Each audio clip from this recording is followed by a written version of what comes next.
కాకినాడ జిల్లా పిఠాపురంలో శ్రీ ఉమా కుక్కుటేశ్వర స్వామివారి దివ్య కళ్యాణ మహోత్సవం సందర్భంగా డిప్యూటీ సీఎం పవన్ కళ్యాణ్ తరపున డీసీసీబీ చైర్మన్ తుమ్మల రామస్వామి బాబు జనసేన నేతలు పట్టు వస్త్రాలు అందజేశారు.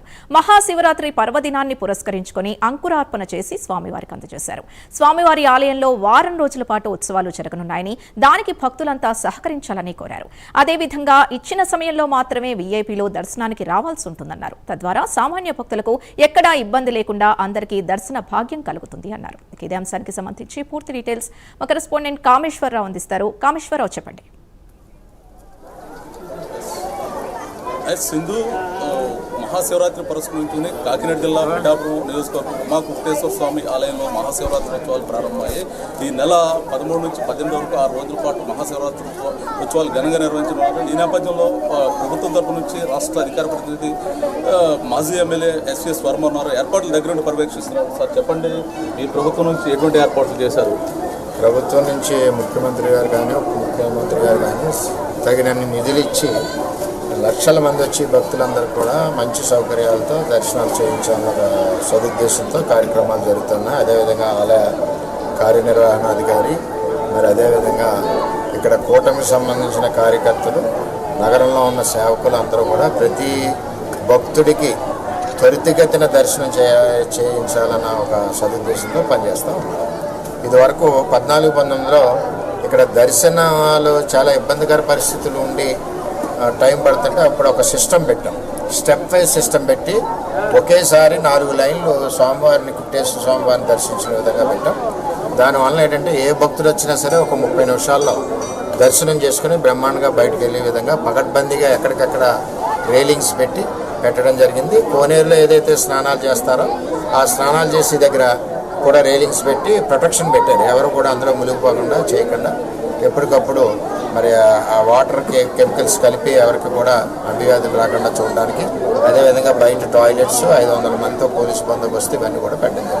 అంటే గతంలో కొన్ని ఇబ్బందులు ఎదుర్కొన్నారు భక్తులు. అంటే సరైన ఏర్పాటు లేక మహాశివరాత్రి అంటే దక్షిణ కాశీగా చెప్పుకొస్తారు, భారీ ఎత్తున భక్తులు వస్తుంటారు. ఈ నేపథ్యంలో గతంలో అనేక ఇబ్బందులు ఉన్నాయి. ఈ సంవత్సరం ఇబ్బందులన్నీ తొలగిస్తూ అంటే గత ప్రభుత్వంలో ఏది కూడా కాన్సన్ట్రేషన్ పట్టించుకోవడం లేకపోవడం వలన చాలా ఇబ్బందులు వస్తున్నాయి. పిఠాపురం అనేసరికి దక్షిణ కాశీగా పెద్ద పేరు. అందువల్ల ఏంటంటే లక్షల మంది భక్తులు ఇక్కడికి వస్తారు. ఆ భక్తుల సౌకర్యార్థం అన్ని రకాల పకడ్బందీ వ్యూహాలతోటి అందరూ కూడా రెడీగా ఉన్నారు. రేపు దర్శనాలు చేయించడానికి ఎవరికి ఇబ్బంది లేదు. అదేవిధంగా సోమవారం రోజున రథోత్సవం ఉంటుంది, చాలా బ్రహ్మాండంగా జరుగుతుంది.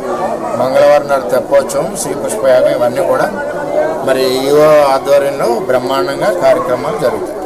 అంటే మొత్తం ప్రభుత్వం తరపు నుంచి మీకు ఆదేశాలు ఈ సంవత్సరం ఘనంగా శివరాత్రి ఉత్సవాలు చేయించాలని ప్రభుత్వం తరపు నుంచి ఆదేశాలు, కూటమి ప్రభుత్వం నుంచి ఘనంగా శివరాత్రి ఉత్సవాలు చేయాలని ఎండోమెంట్ డిపార్ట్మెంట్ కూడా దీని నుంచి 10 రోజుల ముందు నుంచి జిల్లా కలెక్టర్ గారితో సహా అందరూ కూడా ఎక్సర్సైజ్ చేస్తున్నారు. అదేవిధంగా మేము కూటమి నాయకులందరం కూడా దీనికి తోడ్పాటుగా ఉండి దర్శనాల విధంలో కానీ తోడ్పాటు విధంలో కానీ అందరూ కూడా సహకరించి ఎవరికి కూడా ఇబ్బంది కలగకుండా దర్శన కార్యక్రమం చేయించి అదేవిధంగా స్నాన కార్యక్రమాలు కూడా చేయడానికి అవకాశం ఉంది. ఓకే అండి. ప్రస్తుతం మనతో పాటు ఆలయ and assistant commissioner Katanam Jaganmohan Srinivas ఉన్నారు. ఈ సంవత్సరం మహాశివరాత్రికి ఎటువంటి ఏర్పాట్లు చేశారు? ఈ మహాశివరాత్రికి ఈరోజు తెల్లవారుజాము నుండి ఇక్కడ పవిత్ర పాదగిరిలో స్నానాలు ఆచరించడం ఇక్కడ అనుమతి కోసం, తదుపరిగా 1 గంట నుంచి కూడా అందరికీ దర్శన ఏర్పాట్లు జరిగిస్తాం. ఇవన్నిటికీ కూడా వివిధ డిపార్ట్మెంట్కి సంబంధించి ఎన్ని ఏర్పాట్లు జరుగుతున్నాయి. ఇవి గతంలో ఉన్న వరవడికి కన్నా ఎక్కువ మంది భక్తులు వస్తారనే ఒక అంచనాతో ఈ ఏర్పాట్లన్నీ పూర్తి చేస్తున్నాం. పోలీసు, రెవెన్యూ, వివిధ డిపార్ట్మెంట్ల అలాగే ప్రజాప్రతినిధుల సహకారంతో ఇవన్నీ కూడా చక్కగా చేయడం జరుగుతుంది.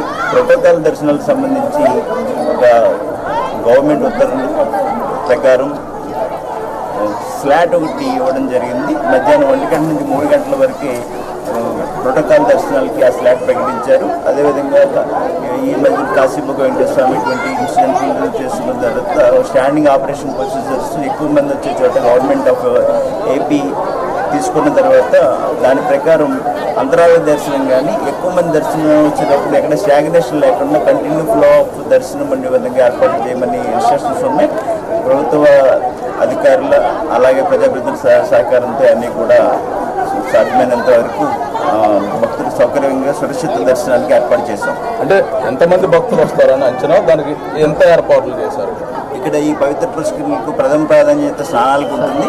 2 లక్షల వరకు స్నానాలకు ఆచరిస్తారని, అందులో 40%, 80,000, 70,000 ఆ స్థాయిలో మాత్రమే దర్శనాలు ఉంటాయనేది గతకాల గణాంకాలు. అది పెరుగుదల కొద్దిగా ఉండొచ్చు. ఉన్నతాధికారులు ఆ విధమైన ఏర్పాట్లు దానికి తగ్గట్టుగా చేయమని ఆదేశాలు ఉన్నాయి. దాని ప్రకారం ఇప్పటికీ అన్ని ఏర్పాట్లు పూర్తి చేశాము. అంటే ఏపీ డిప్యూటీ సీఎం గారు ఆదేశాలు కూడా ఇచ్చారు. అంటే కళ్యాణం, స్వామివారి కళ్యాణం జరిపించాలి, ఆయనే పట్టు వస్త్రాలు సమర్పించారు. దానికి సంబంధించి ఎక్కడ ఎటువంటి లోపాలు ఉండకూడదని ఇన్స్ట్రక్షన్స్ ఇచ్చారు. ఏ ఇన్స్ట్రక్షన్స్? స్థానిక శాసనసభ్యులు, గౌరవ రాష్ట్ర ముఖ్యమంత్రులు కొణిదెల పవన్ కళ్యాణ్ గారు స్పష్టమైన ఆదేశాలు అయితే సామాన్య భక్తులకి పెద్దపీట వేసే విధంగా అన్ని ఏర్పాట్లు ఉండాలనేది ఒక ముఖ్యమైన సూచనగా ఆదేశంగా ఉంది. దానికి అనుగుణంగానే ఇప్పుడు అన్ని ఏర్పాట్లు చేసి ఉన్నాం. అంటే మొత్తానికి ఎన్ని రోజుల పాటు ఈ ఉత్సవాలు జరగనున్నాయంటారు? నిన్న స్వామివారి కళ్యాణం అంగరంగ వైభవంగా జరిగింది. రేపు మహాశివరాత్రి 24 గంటల పాటు అది నిరంతర దర్శనాలు ఉంటాయి. లింగోద్భవ కాలాభిషేకం వరకు ఈ దర్శనాలన్నీ పూర్తవుతాయి. అలా దాని తదనంతరం 16వ తారీఖున ఇక్కడ స్వామివారి యొక్క రథోత్సవ కార్యక్రమం అందంగా జరుగుతుంది. అంతేకాకుండా 18వ తారీఖున ఇక్కడ ఈ కోనేరులో తెప్పోత్సవం, శ్రీకృష్ణ యాగోత్సవం వంటి కార్యక్రమాలు జరుగుతాయి. దాంతో ఈ మహోత్సవాలు ఎన్ని రోజుల పాటు? మొత్తం 6 రోజులు జరుగుతాయండి. ఈ సంవత్సరం డిప్యూటీ సీఎం పవన్ కళ్యాణ్ గారి ఆదేశాల మేరకు ఎటువంటి స్పెషల్ ఏర్పాట్లు ఏమైనా చేశారా? గతంలో కన్నా పవన్ కళ్యాణ్ గారు ఇక్కడ శాసనసభ్యులకు వచ్చిన తర్వాత బ్యారికేడింగ్ వ్యవస్థ పటిష్టంగా ఉండాలని RMB నుంచి బ్యారికేడింగ్ అనేది కొత్తగా